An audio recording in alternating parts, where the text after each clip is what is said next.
from Darkstar Astrology, bringing you the full moon for the 9th of March. Sorry, this is really late, but I'm just been up a ladder decorating my house for forever. Anyway, this full moon is at 19 degrees of Virgo. It's Virgo Decan 2, and it's also opposite Neptune. God, do we not need Neptune being opposite the moon? But yes, with the coronavirus, I will talk about that as well. But it's also a wide trine to Jupiter as well, so there is some hope here.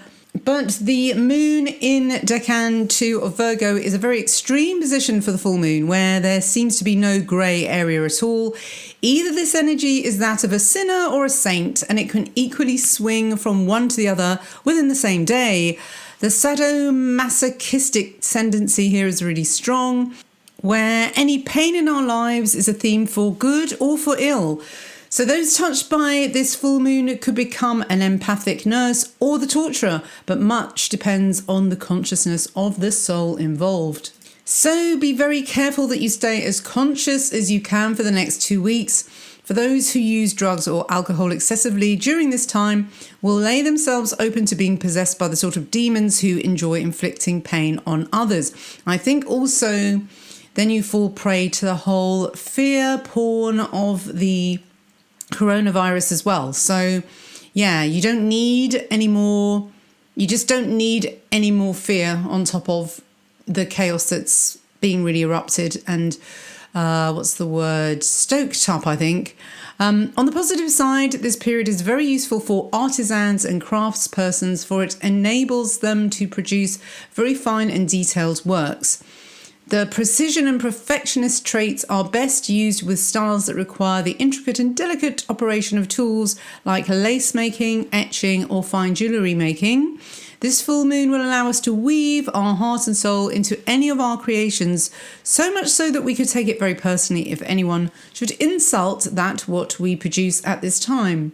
So the fixed stars of this full moon are Asterion, which is the head of the southern hound, named Chiara, meaning deer. This constellation gives a love of hunting and a penetrating mind, making those born under it faithful, keen, clever and fond of speculation. So this constellation of the hounds is actually called Canes Venatici, and Venatici derives from venare, meaning to hunt, pursue and desire. So, there we go, Venus. So we're back to the bittersweet Saturn Venus again, which is a theme of this constellation, this decan, by the way. Since from Vena we get veneration, sexual indulgence, venereal disease, and venom even.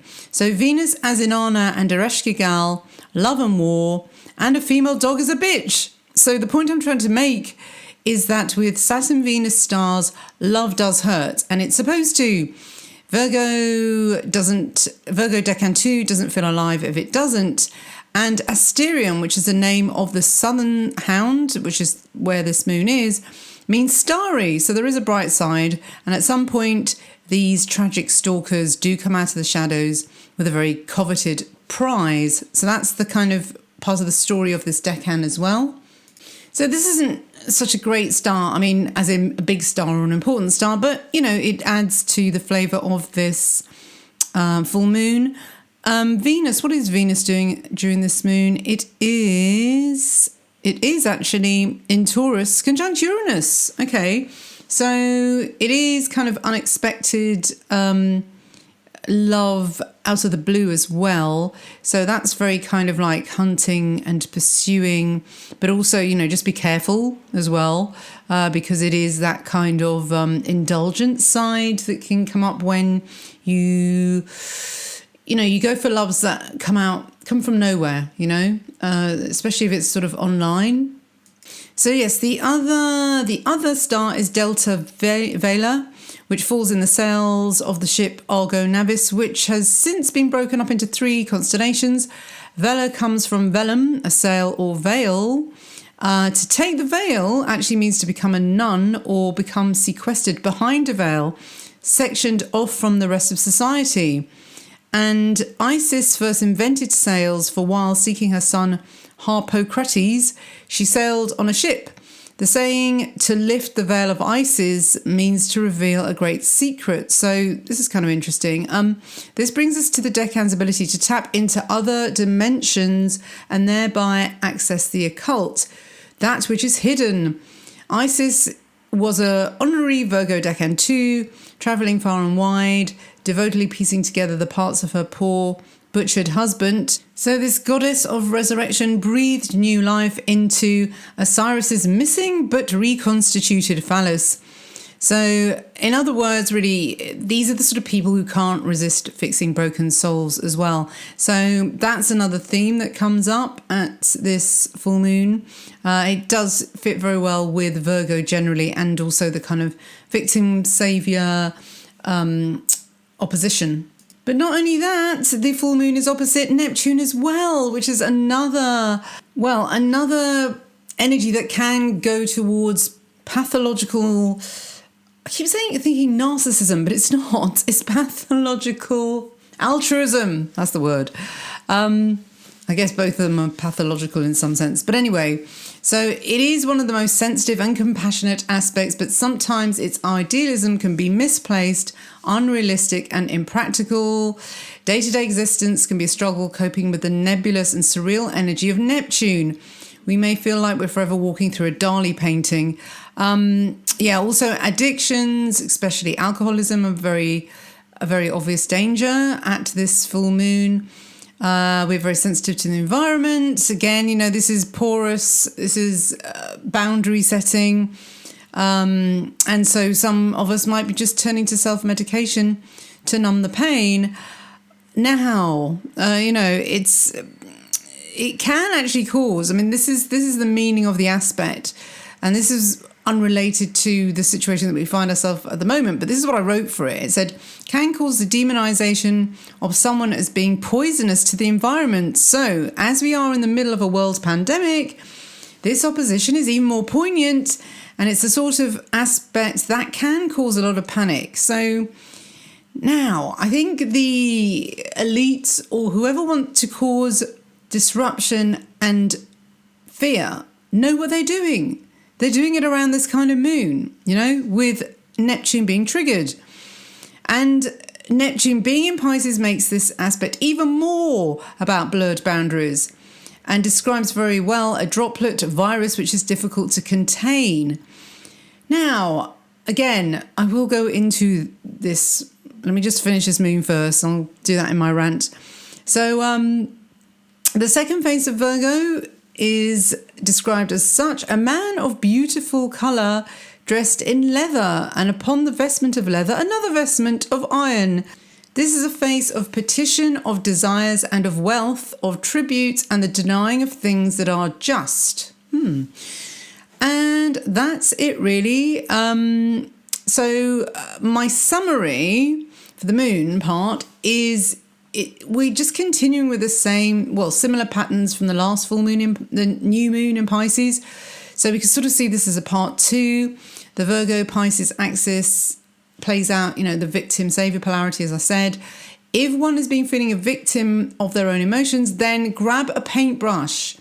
You need to get out of listening to freaking news latest figures of coronavirus, basically. And, if on the other hand, you actually know how to crochet, put your heart and soul into some intricate pattern work. It's very rare nowadays that actually many women do know how to crochet or knit like their grandmothers. But my grandma used to do this, and I used to think it's weird. They sort of did it to pass the time. But I think that very repetitive fine work was probably very self-soothing, so very meditative, These days we may find other ways to nurture ourselves, but humans are naturally very creative people. So at this full moon, find ways of actually creating something rather than just consuming all the time. And it will help take our mind off the now wall-to-wall media coverage of the virus. So we take in so much in terms of entertainment, but how much are we giving out? There has to be a balance. Even if it's just content creation on YouTube, you're triggering your throat chakra to express itself. Now, isn't it weird, this virus as well? It kind of chokes people up, and, the coughing, it's the throat. It's like trying to get something out. So giving voice to your thoughts opens you up as a channel of the divine, and divine energy is healing. So it's also this full moon taking place as Mercury is turning direct. So it's time to express what you've been containing for the past 3 weeks. And I feel like that myself. I feel like I haven't been able to express myself because I've been too busy decorating. Anyway, I'm back. So what do I think of Corona?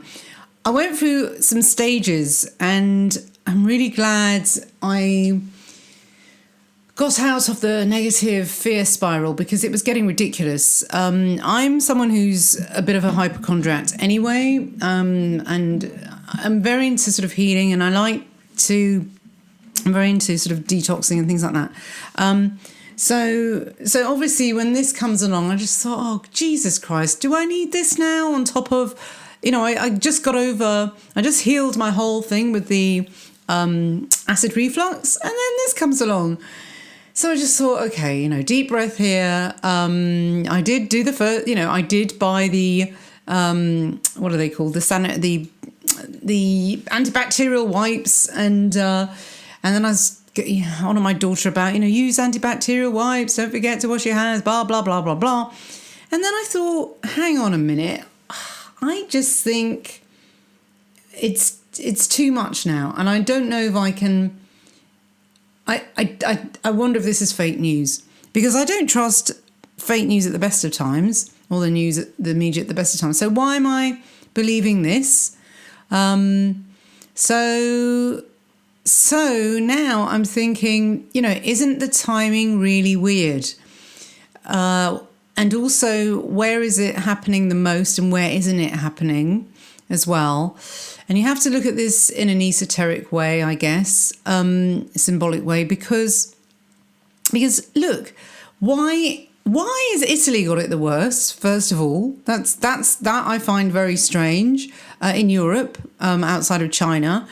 When they were getting, where populism was getting really ramping up as well, and Salvini was on his way back. In England, we were just at the point where, we're coming to the end of January, it's going to be Brexit celebrations and time to get on with our lives, because we've been in limbo for the last 3 years as well. And along comes this to put the fear of God into everyone. Then in America, obviously you've got Trump and his big gatherings that are very, whatever you think of Trump, it is like, when you get people together in one place, there is a big energy generated there. And now are people going to be afraid to go to his rallies? Because, it looks like he's way ahead of everything they've tried. It just hasn't worked. So, by the way, I'm not someone who thinks Trump is the most wonderful saviour, emperor god, or anything like that. And I don't think Boris Johnson's doing a great job either when it comes to, both of them are supposed to be, protecting the country. And is Trump doing anything about the wall, boundaries? Especially, now they've got a good excuse to do that. So I don't know why they're not. We're still not banning any flights from the affected areas, so-called, because apparently in England, we're one of the dodgy areas now. So there's no point. Great. People might be banning flights from England now, or the UK. So let's just give up. So then I thought, hang on a minute, if it really was this deadly, and if it really was that deadly, they would do something about it. They would shut down borders, but they're not.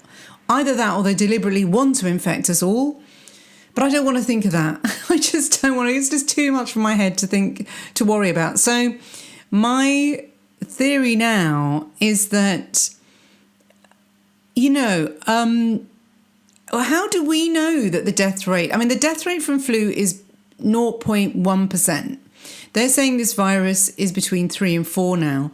But the thing is, how do we know that? Because suddenly, in England, for example, they've been testing people like crazy here, which is why probably the figures have gone up. And so of those figures, if some people die, it's going to look bad, isn't it? But of those figures, how do we just know it's just not the flu?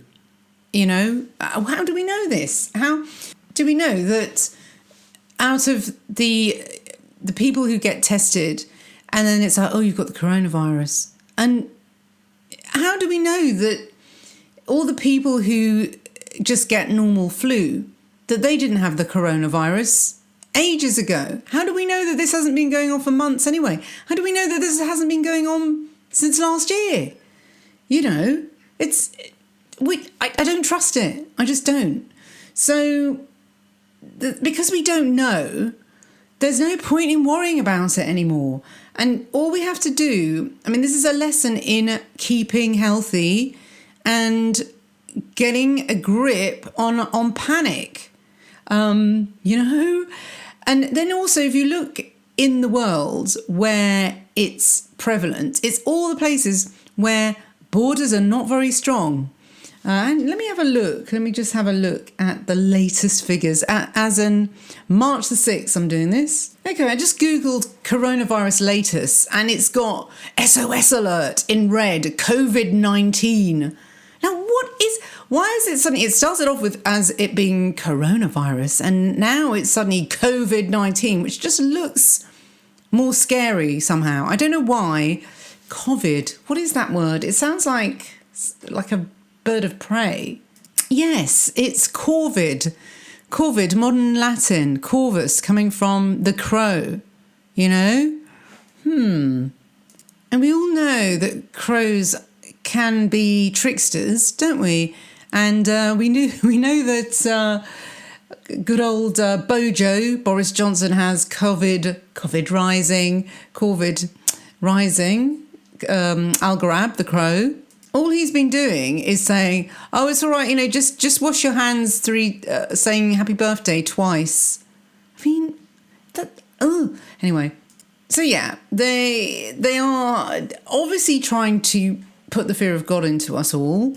And I'm going to do a proper big video about this because I've started to think about, 1983 and the obviously Saturn Pluto, and the last time we had a big scare was the AIDS thing, and they were saying that it was going to spread through yes, it started in the gay community, but it's going to spread to everyone, and it didn't. So anyway, I just was trying to figure out why they named it what they did. So it was previously known as 2019 novel coronavirus. So what it... Oh, of course, because it came around in December, didn't it? Okay, so it's because of 2019.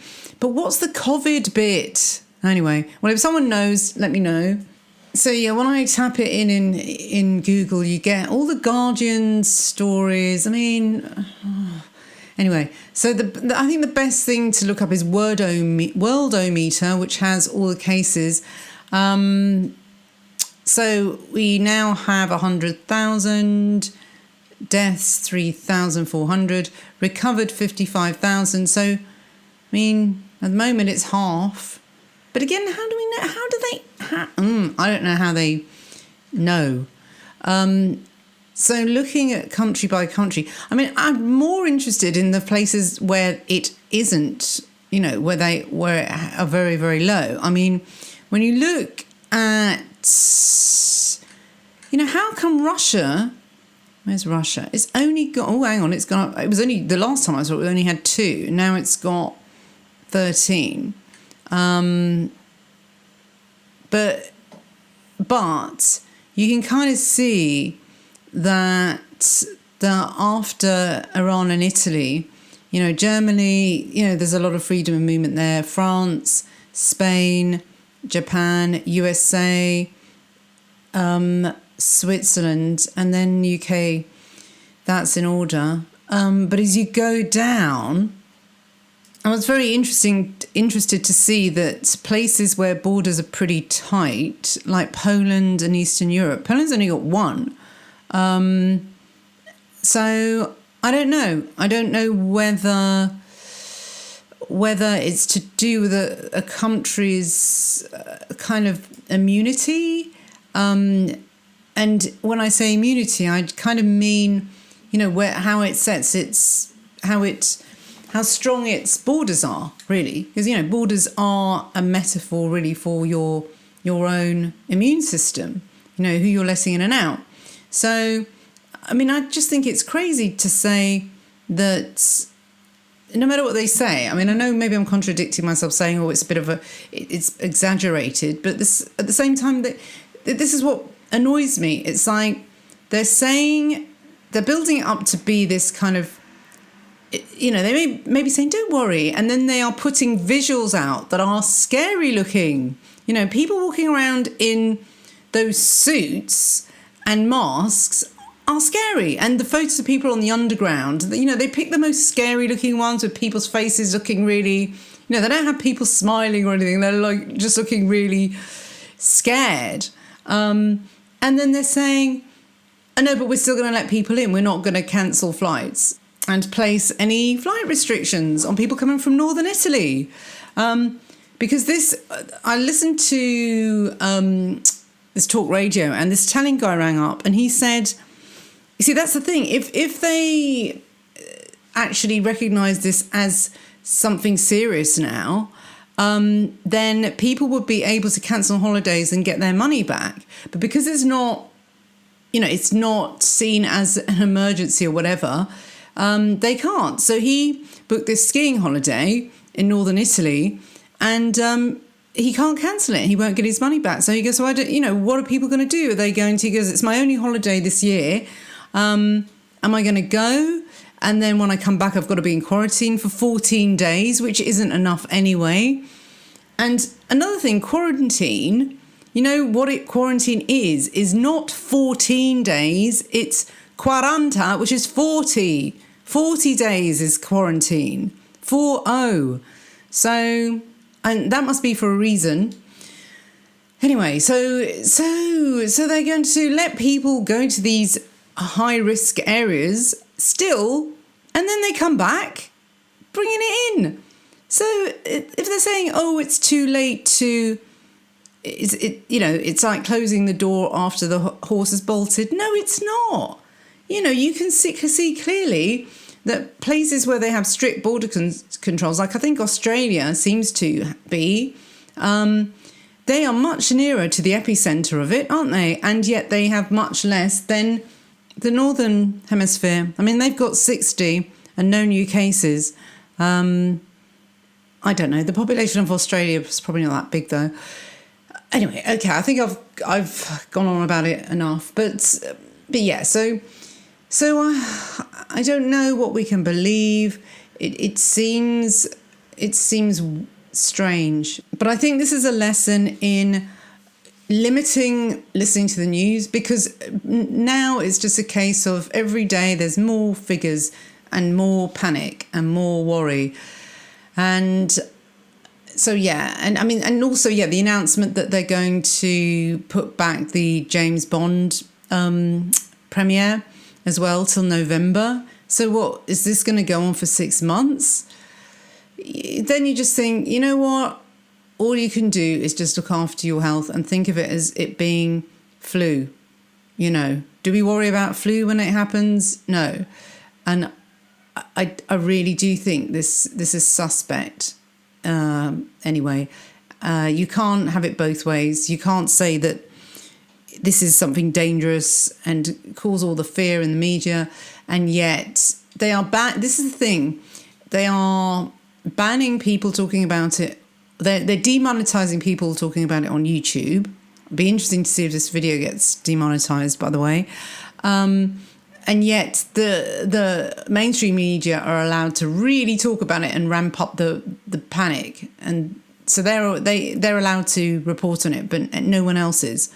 So what I will do, what I didn't do is, what I was going to do was leave the crystal selection for the actual video and do a kind of lucky dip. So let's see what the crystal selection is and what the recommendation is.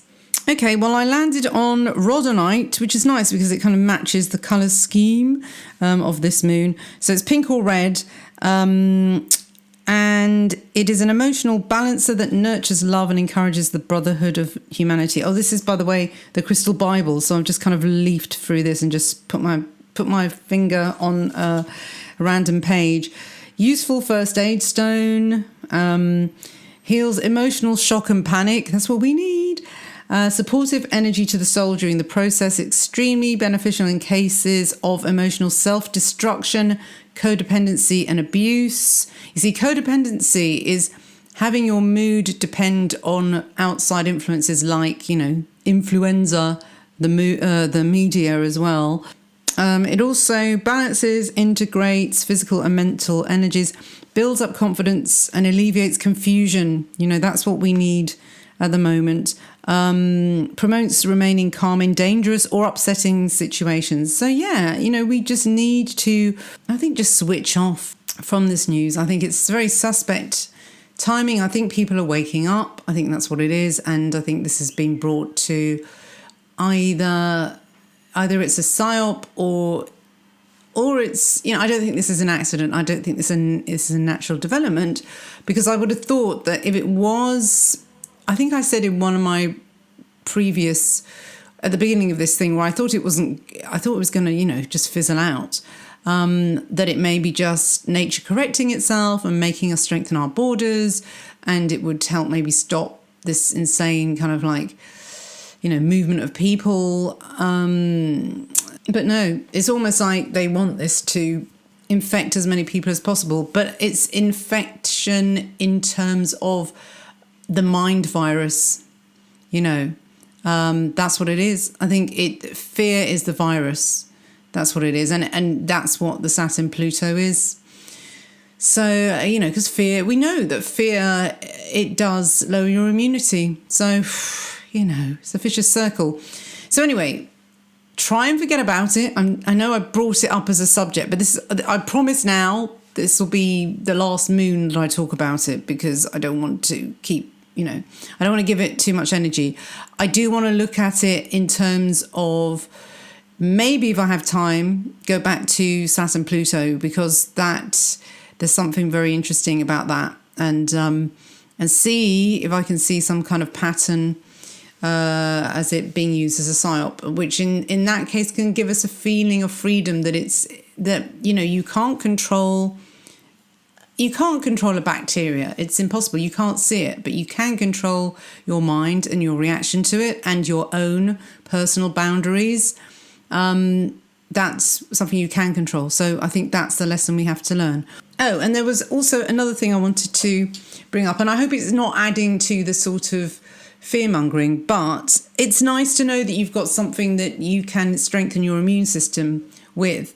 And I read that there was this, I got a really nice email sent to me with something called the thieves' oil, which is what thieves used during the bubonic plague to rob corpses of their jewellery, and they never caught it.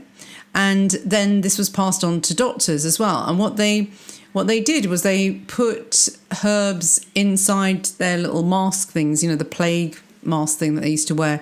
And the herbs were, so this is an essential oil blend that sounds really lovely, if anything, it just sounds really, it's going to smell gorgeous. So it's eucalyptus, clove, cinnamon oil, lemon and rosemary. All those put together in a carrier oil, or in a infuser as well. That's really good just to have going all the time in your house, because then you inhale it and it just kills bacteria.